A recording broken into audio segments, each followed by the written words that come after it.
It's time to let's play Metal Gear Solid Tray. All the hoes and bitches say, yay! You should play it every day. And to that I must say nay. What the fuck, bitches, you cray? I'ma play it my own way. And I'll make things out of clay, then I'll lay by the bay. I just may. What do you say? Hello, everyone. Are you excited? Are you ready? Is it time? Should we do this? Metal Gear Solid to the 3, eating them snakes because they taste so delicious. We're going back in time to 1964. It's time to play some Metal Gear Solid 3. Hero, let's do this. I'm excited. Who's excited? You should all be excited. I know you're excited. Whew. High energy. I'm glad to be okay because 2 days ago I was so excited to start this game and then I got sick and I was just down and out, pissed off. Sorry I couldn't get this game out sooner, but hey, at least we're starting it. Here we go. Getting ready for some sort of opening FMV. That's why I'm talking over this long ass loadingness.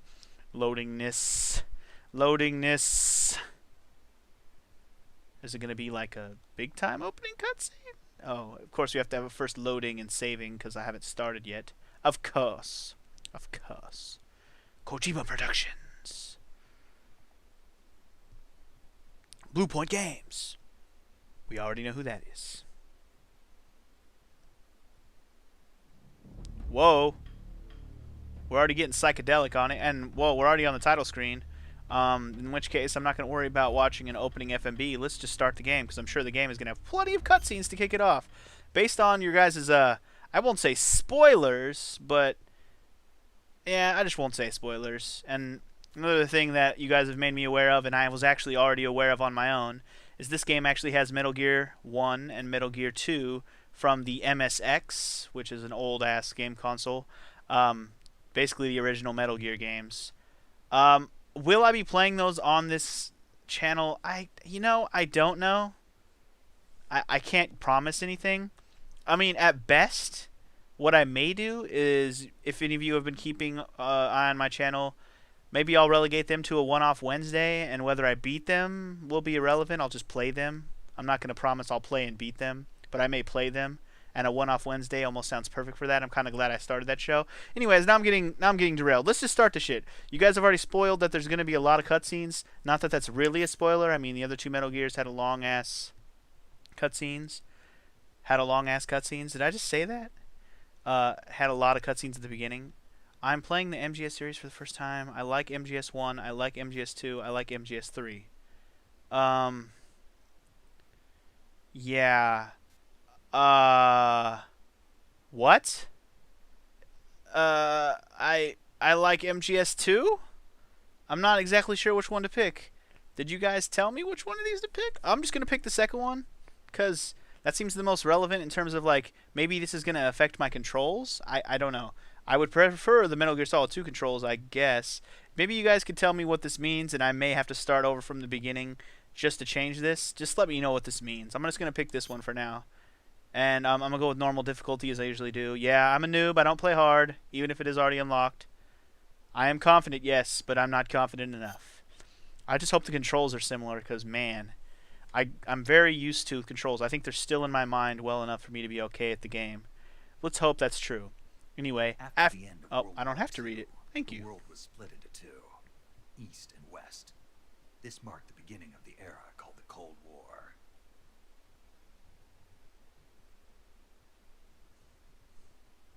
Thank you, Snake. Thank you for reading the one sentence, or two sentences, I guess. Anyway, now we get our awesome opening FMV, which I'll try not to talk too much over, even though it's all going to be probably just video and no talking. Because that's kind of how the Metal Gear Solid 2 beginning was. Credits and cutscene.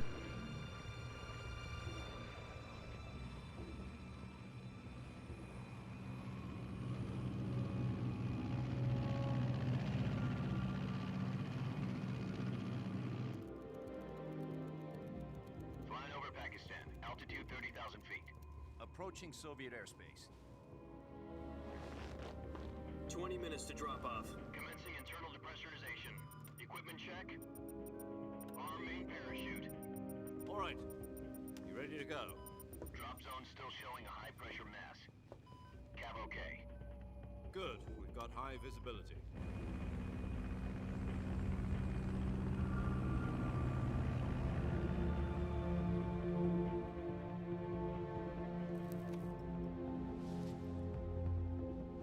Put out that cigar. Connecting oxygen hose to interior connector. Put on your mask.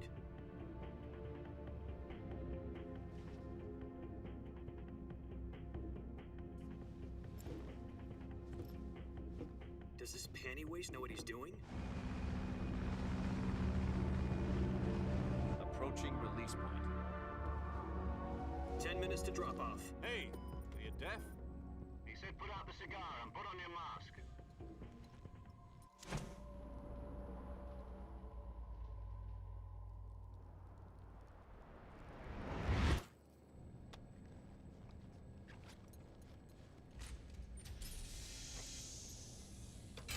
Depressurization complete. Checking oxygen supply. 6 minutes to drop off. Opening rear hatch.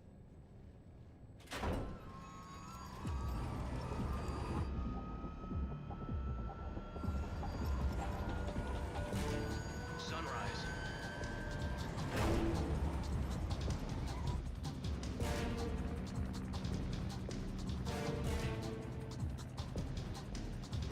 External temperature minus 46 degrees Celsius.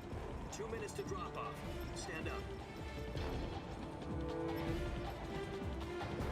You'll be falling at 130 miles per hour. Try not to get frostbite from the wind chill. 1 minute to drop off. Move to the rear. Activate bailout model. This is one for the history books. The world's first Halo jump. 10 seconds to drop off. Stand by. Status okay. All green. Prepare for drop-off. Countdown. 5, 4, 3, 2, 1. Spread your wings. And fly. God be with you.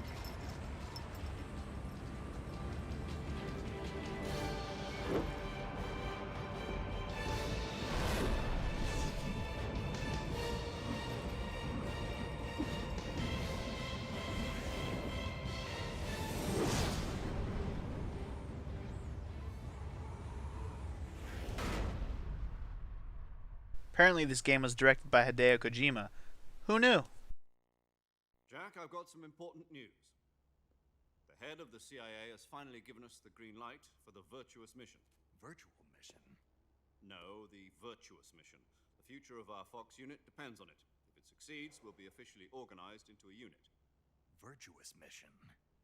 Sounds like some kind of initiation ritual. You know, don't get cocky. This isn't a training op. Right. So what exactly is this wonderful mission? Well, about 2 years ago, a certain Soviet scientist requested asylum in the West through one of our moles. His name is Nikolai Stepanovich Sokolov. He's head of the OKB-754 Design Bureau, one of the Soviets' top-secret weapon research facilities, and the East's foremost expert on weapons development. Sokolov? Isn't he that famous rocket scientist? The very same. On April the 12th, 1961, the Soviets achieved the first manned spaceflight in history. The Earth was blue, but there was no God. Well spoken. The rocket that carried Yuri Gagarin into orbit was the A-1, known as the Vostok rocket. Sokolov is said to be the man most responsible for the multi-engine cluster used in that rocket. After Gagarin's flight, Sokolov left rocket development to become the head of the newly established Design Bureau. From a lowly technician to head of a design bureau, that's quite a success story, so why do you want to defect? It seems he'd become afraid of his own creations. Afraid? Call it a crisis of conscience. And for that, he left his country and his family behind and went over the fence? Not exactly. One of his conditions was that his family was also to be taken safely to the West. We used a mole to get the family out first, and succeeded in sneaking Sokolov over the Berlin Wall shortly afterwards. I was the one who conducted the operation. The security on the eastern side was still full of holes back then. Then what? We got Sokolov over in one piece, but the whole ordeal had left him exhausted, and we checked him into a hospital in West Berlin. It took him 2 weeks and more than 600 miles to get from the research facility in the Soviet Union to Berlin. He was in no condition to say anything coherent. And it was only a week later that we had something much bigger on our hands. The Cuban Missile Crisis. October the 16th, 1962, President Kennedy received word that the Soviets were in the process of deploying intermediate-range ballistic missiles in Cuba. The President demanded that the Soviets dismantle and remove the missiles. At the same time, he announced a naval blockade to prevent further missile shipments from reaching Cuba. But the Soviets didn't back down, instead placing their armed forces on secondary alert. Soviet transport ships carrying missiles continued on course towards Cuba. US and Soviet forces went on alert for an all-out nuclear war. Frantic negotiations were conducted through the UN's Emergency Security Council and unofficial channels to end the hair-trigger standoff. Finally, on October the 28th, the Soviet Union agreed to remove its missiles from Cuba. And so the world avoided a nuclear holocaust. But in order to get the Soviets to pull their missiles out, we had to make a deal. You mean the one where the US agreed to remove its IRBMs from Turkey? No. The Jupiter IRBMs deployed in Turkey were obsolete, and we were going to get rid of them anyway. They had no strategic value whatsoever to either the US or the Russians. The Turkey deal was a ruse, a cover story that was fed to the other intelligence agencies around the world. So what did the Russians really want? Sokolov. They wanted us to return Sokolov. You mean the Soviets pulled out of Cuba just to get their hands on Sokolov? That's right. What the hell was he working on? At the time, we had no idea. We were running out of time. It was either give up Sokolov or risk full-scale nuclear war. In the end, we had no choice. President Kennedy gave in to Khrushchev's demand. The next day, I got Sokolov out of the hospital, handing him over to agents on the eastern side. Sokolov kept on screaming, "Save me," until he disappeared from my sight. Then, a month ago, we received some new information from one of our moles. About Sokolov? Yes. He was taken back to the research facility and forced to continue working on the weapon in question under KGB supervision. What's more, it's on the verge of completion. So what kind of weapon is it? Something to do with space rockets? No, missiles. Same technology. I guess you're right. We don't know the details, but it appears to be a new kind of nuclear device. For half a year now, the Soviets have been conducting frequent nuclear tests at Semipalatinsk. Something to do with the weapon, I assume. We're talking about a secret weapon so big that Khrushchev was ready to pull out of Cuba to get it back. Is Sokolov still in the facility? No. According to our intelligence, he's in Selinoyarsk, a place in the mountains about 3 miles to the west that's known as the Virgin Cliffs. The Virgin Cliffs. Nice name for a virtuous mission. They moved him there just recently. Why? Apparently, they're conducting a field test of the weapon, but it's our best chance to get him back. This mission would never have been possible if he was still in the research facility. This is our last chance. Sokolov must have known that too when he contacted us.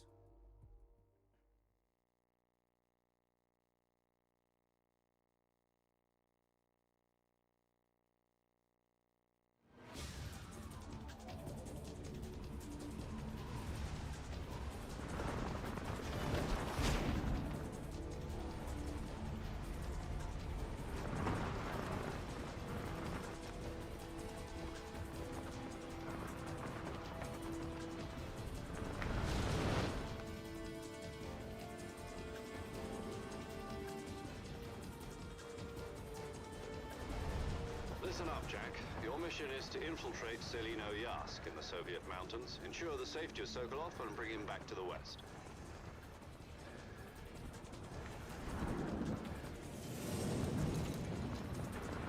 If we don't get Sokolov back before that weapon is complete, we'll be facing a major crisis. The clock is ticking.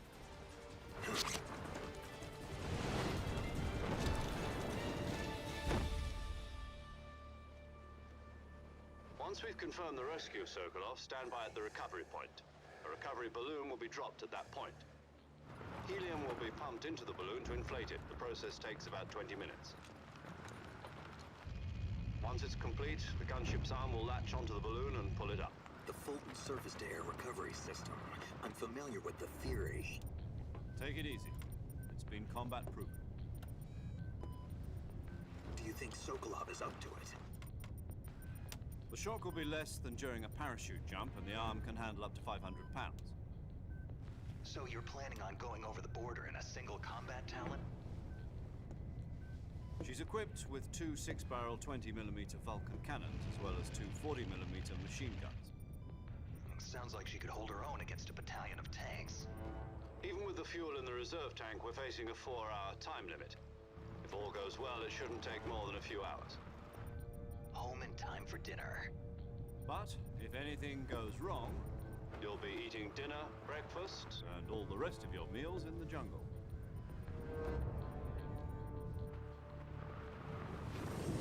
I don't like that look that they just exchanged inside the plane. Already gives you a sense of some bullshit going on. Also kind of curious that they're calling him Jack. Now, I don't know. It's not so curious so much as let's just make it more confusing. Then, after playing Metal Gear Solid 2, let's have Snake be called Jack in Metal Gear Solid 3. Yeah. That's totally not going to make anything confusing at all. Also, prepare for crash landing. Oh, never mind. Snake's too badass for that. Awesome.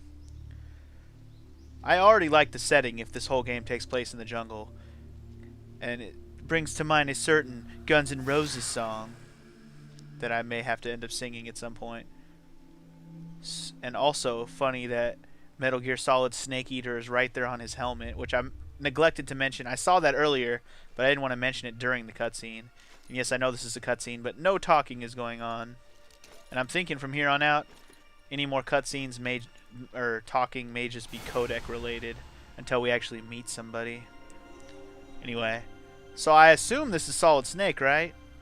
Or is that who we're about to see here? Also apparently known as Jack in this case. I mean, I'm assuming. Don't get me wrong. Don't spoil it for me, but voiced by David Hayter. I mean, as much doubts as I had about Pliskin in Metal Gear Solid 2, that was still Snake, so I assume this is going to be him. And he runs like Snake. Look at that run. It's an unmistakable run. Anyway, mask. What? Olive drab? What? Okay, I'm just looking at my controls right now. We have a knife. We have a balanced nutrition food. Press square to... Yeah, I'm good. We have a knife, though. Oh, look at that. Look at the knife skills. Oh, yeah, gangsta. When we got a revival P, espionage pill, involved by the CIA, can wake up from a fake death. Oh, kind of cool. Wait, what? Use with X button in window. Okay, well, the buttons are slightly different. So anyways, yeah, I hope you guys are going to tell me what the thing at the beginning that asked me... Wait a second. I'm playing some Legend of Zelda. Hold on. Let me chop some grass. Maybe we'll get some rupees. Maybe he'll drop some bombs and give me some hearts. Alright, sorry. Let's stop having so much fun. We can still do our dive roll, which is good. Anyway, you guys can let me know if that thing where I chose which game I liked has to do with the controls or anything. Anyway, it looks like we're going to have our first Codec Call, which very primitive for the 60s. Oh, yeah. You're already in enemy territory, and somebody might be listening in. From here on out, we'll be using code names to refer to each other. Your code name for this mission will be Naked Snake. I'll be referring to you as Snake from now on. You're not to mention your real name. Snake? Oh, you don't like snakes? What do you mean? You've eaten one before, haven't you? In survival training. I'm glad to hear that. I don't know if I'd ever order one in a restaurant, but... Be careful, you might not have a choice. What about you, Major? What should I call you? Let's see. I'll be Tom. Call me Major Tom. Oh, and Snake. Yeah. The crew isn't watching anymore. You can take off the disguise now. Good idea. This isn't right. Time for the snake to shed his skin. I was about to say, he doesn't look anything like Snake. So, we're going to get the real reveal. Now we're talking. Yeah! Okay. Less skeptical. More convinced. Thank you for that game. Now we're talking. Anyway, he's being referred to as Naked Snake in this game. Still doesn't make me change the fact that I'm pretty sure this is a Solid Snake in the end. I could be wrong. I mean, these games twist me all the time. I'm just going to go with the assumption, though, that this is most likely what we know as Solid Snake from Metal Gear Solid 1 and 2. I'm just going to go on that assumption. We'll go from there. Anyway, we're already going to get some encounter or what? I like that they whatever. They bastardized the codec so it looks like it's from the 60s. Hear me, Major Tom. This is Snake. Kept you waiting, huh? This will be a sneaking mission. You must not be seen by the enemy. You must leave no trace of your presence. Is that clear? This kind of infiltration is the Fox unit's speciality. In other words, weapons and equipment are procured on site. That goes for food as well. You're completely naked, just as your name implies. Great. Now I see why you asked me if I like snakes. I suppose calling me Snake was your idea of a joke, too. No, there's a good reason for that. I'll tell you later when the time is right. Gotcha. Getting back to the subject, how exactly am I supposed to feed myself? You've been issued a knife and a tranquilizer gun. Use them to hunt for food. You'll also find some medical supplies in your backpack. Yeah, about the backpack. I lost it in a tree on the way down. I see. Well, you'd better go back and get it then. You know where it is? No problem. I can see it from here. It's stuck on a branch. To climb a tree, stand in front of a tree that's covered in ivy and press the action button. I'll be monitoring your progress over the radio. We can't risk violating Soviet airspace, but I'll be in the gunship. My frequency is 140.85. I'll give you a call if I need to talk to you. If you need to talk to me, use the send function. Okay, Snake, go get your backpack. Oh yeah, call and send. Old school cell phone status. Loving it. Alright, so we got to get our backpack. I was about to say, how are we issued a trank gun? I don't have a fucking trank gun. It's because it's in our goddamn backpack, which is who the hell knows where. So anyways, which way do I need to go? This way? And can we climb any trees? Trees covered in moss? Or ivy or whatever he said? I'm curious to see which trees I can actually climb, to be quite honest. Pretty sure the triangle button is the action button around here. I'm not even entirely sure which way I can go in this area. Oh my god, it just occurred to me I can turn the camera with the other joystick. Holy balls. Alright, we can climb that. That's good. Climb? Or do we just... Are we just... Okay, we're just climbing over that. Not entirely sure where we're going. We're looking for... Backpack, Macpack. Look at that. Dead end? No. Oh, this one. We can climb this one, right? Climb this one? No? You can't climb that one? There's a snake over here, by the way. There's a snake. Hi, snake. How's it going? There's a snake over here. That's cool. Punch the snake? Kick the snake? No? Alright, I can't mess with a snake's namesake, if you know what I'm saying. Alright, let's stop trying to climb trees that apparently we can't climb, and let's just go. I'm just trying to figure out what this thing up in the top corner that says Splitter Olive Drab. I don't know what that means. Okay, we definitely don't want to walk off the cliff, do we? I don't think so. I'm trying to figure out how he can see the backpack, but I can't. Unless it's right there. Can we climb over this one? I'm just like, wait, oh, crawl, duh. Crawl, duh. Sorry. I was having a brain fart moment. Duh. Anyway, these are the vines. This has got to be it right here. There's my backpack. Okay, that didn't take long. I was thinking that the backpack was going to be like super far away. It's literally right here. Yeah, swing down, sweet backpack. Please have the Tranquilizer Gun, because otherwise I'm going to suck. I see you've retrieved your backpack, Snake. To equip a weapon, it's necessary to take it out of your backpack. In the survival viewer, choose from the backpack. Of course we have to get a basic learning how to play, because we are starting a new game. Can't forget about that. Choose the weapon you want to Yeah, equip, I got it. I got it.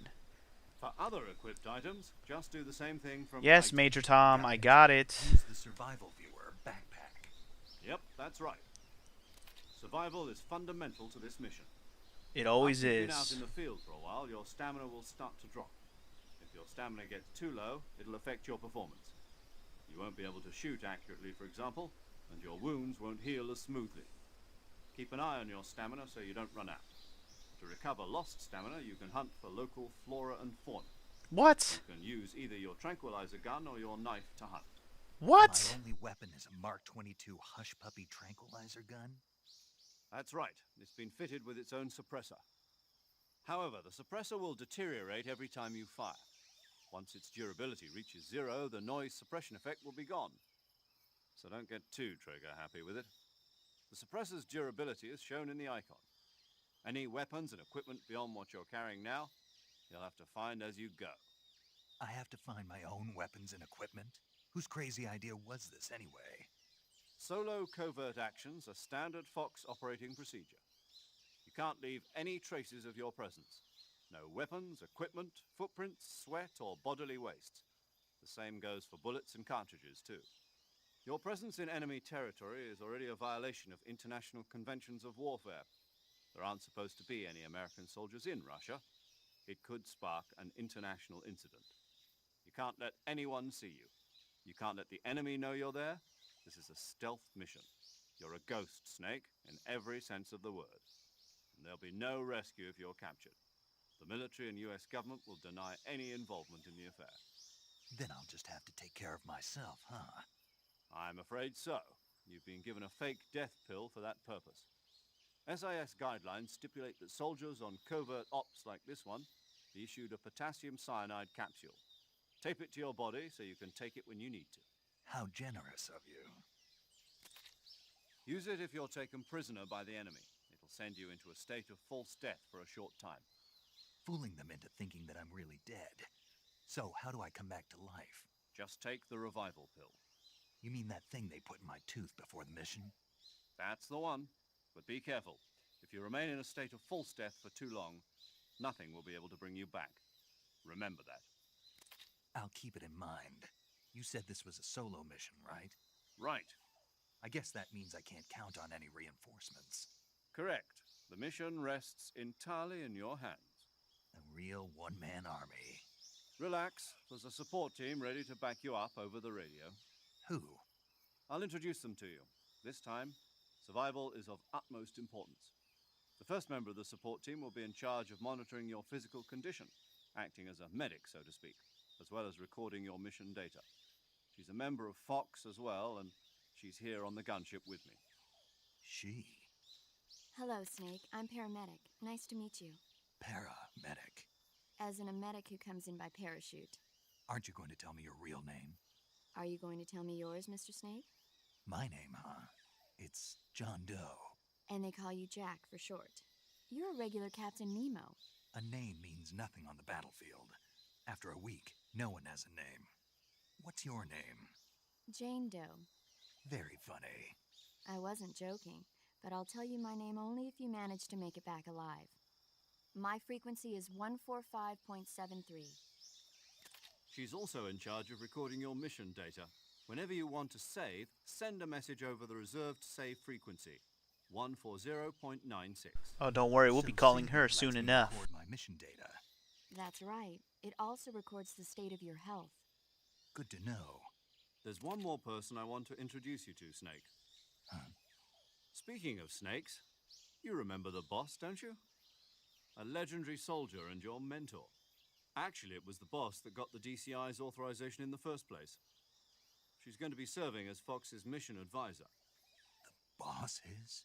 She also helped me plan this mission. She and I were at SAS together. Jack, is that you? How many years has it been? Boss? That's right. It's me. Oh. Talk to me. Let me hear your voice. It's been 5 years, 72 days, and 18 hours. You've lost weight. You can tell just by the sound of my voice. Of course I can. I know all about you. Really? Well, I don't know anything about you. What's that supposed to mean? Why'd you disappear on me all of a sudden? I was on a top secret mission. You didn't need me anymore. But there were still so many things I wanted you to teach me. No, I taught you everything you needed to know about fighting techniques. I taught you all I could. The rest you needed to learn on your own. Techniques, sure. But what about how to think like a soldier? How to think like a soldier? I can't teach you that. A soldier needs to be strong in spirit, body, and technique. And the only thing you can learn from someone else is technique. In fact, technique doesn't even matter.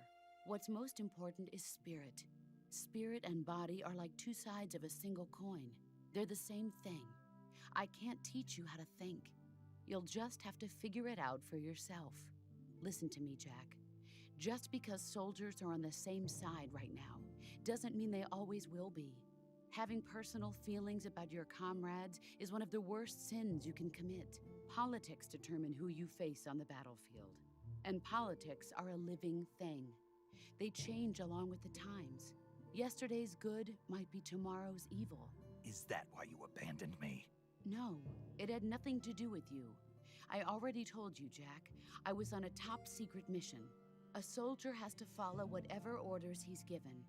It's not his place to question why. But you're looking for a reason to fight. You're a natural-born fighter, but you're not quite a soldier. A soldier is a political tool, nothing more. That's doubly true if he's a career soldier. Right and wrong have no place in his mission. He has no enemies and no friends. Only the mission. You follow the orders you're given. That's what being a soldier is. I do whatever I have to get the job done. I don't think about politics. That's not the same thing.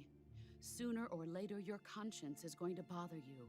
In the end, you have to choose whether you're going to live as a soldier or just another man with a gun. There's a saying in the Orient, loyalty to the end. Do you know what it means? Being patriotic. It means devoting yourself to your country. I follow the president and the top brass. I'm ready to die for them if necessary. The president and the top brass won't be there forever. Once their terms are up, others will take their place. I follow the will of the leader, no matter who's in charge. People aren't the ones who dictate the missions. Then who does? The times. People's values change over time, and so do the leaders of a country. So there's no such thing as an enemy in absolute terms. The enemies we fight are only enemies in relative terms, constantly changing with the times. As long as we have loyalty to the end, there's no point in believing in anything, even in those we love. And that's the way a soldier's supposed to think? The only thing we can believe in with absolute certainty is the mission, Jack. All right, but do me a favor. What is it? Call me Snake. Snake. Oh, right. Your code name is Snake. It suits you well. That's right. The legendary unit that the boss put together during World War II was a snake.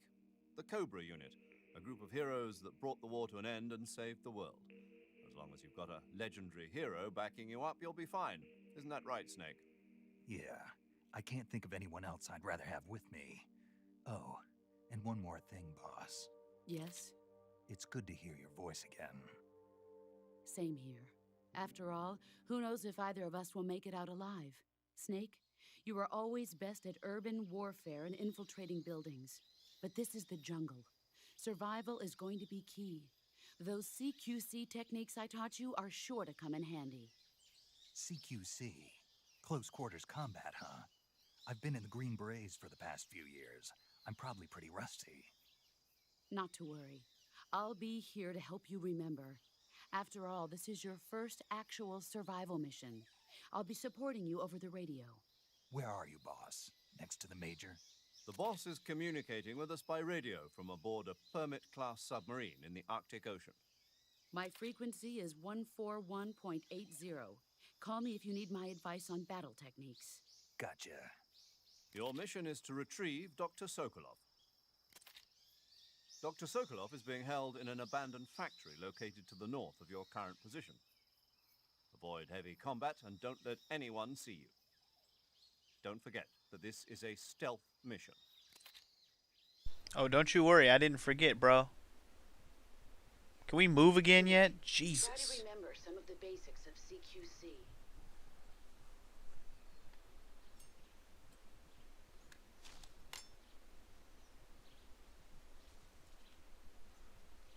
Oh, man, I'm so glad I get to have the trank gun to start the game. Commencing Virtuous Mission now.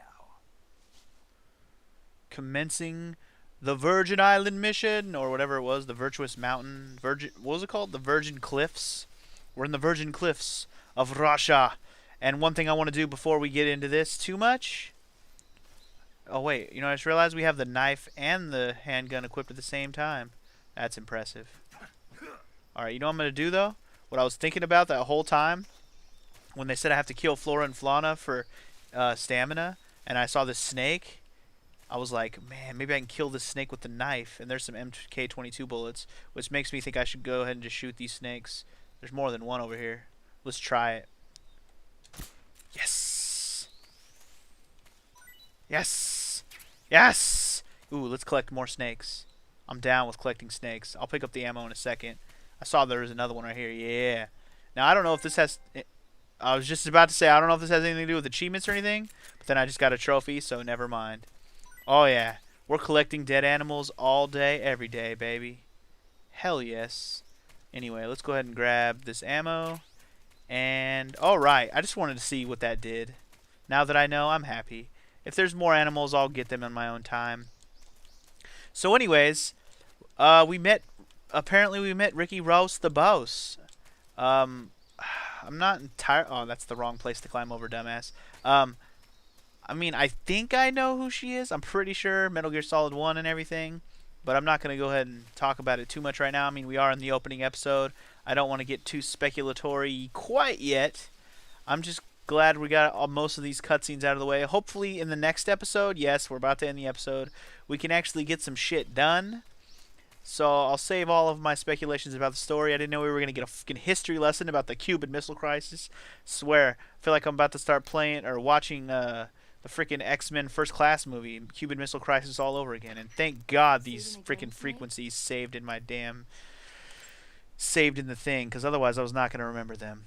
Although they are the same frequencies from the other game, at least like the save one is, and then one to talk to Major Tom. Speaking of Major Tom, why does everything want to make me sing a song in this game? It's making me want to start singing some David Bowie. This is Major Tom to ground control. You're in the jungle. Godzilla. Gojira. It's a movie. You haven't seen it? Who hasn't seen Gojira? It's about this monster called Godzilla, who grows to an enormous size in a nuclear test and goes on a rampage in Tokyo. Thanks for the history lesson, Beezy. Test, huh? Then the Marshall Islands must be crawling with giant monsters right about now. It's just make-believe. Sure. That's why my pants have been so tight lately. Snake, it's a movie, not a report out of Los Alamos. I know. So then what happened? Godzilla is immune to all weapons, and humanity has no way to stop the monster. Dr. Shirazawa develops a new type of weapon, but meanwhile, Godzilla is getting closer and closer to Tokyo, obliterating everything in its path. It was originally a Japanese movie, but they made an American version, too. I recommend seeing the original Japanese one if you ever get the chance. It's mostly mindless fun, but it's also got a serious anti-nuke message as well. Where can I see the original? You'll just have to go to Japan. Really? That's too bad.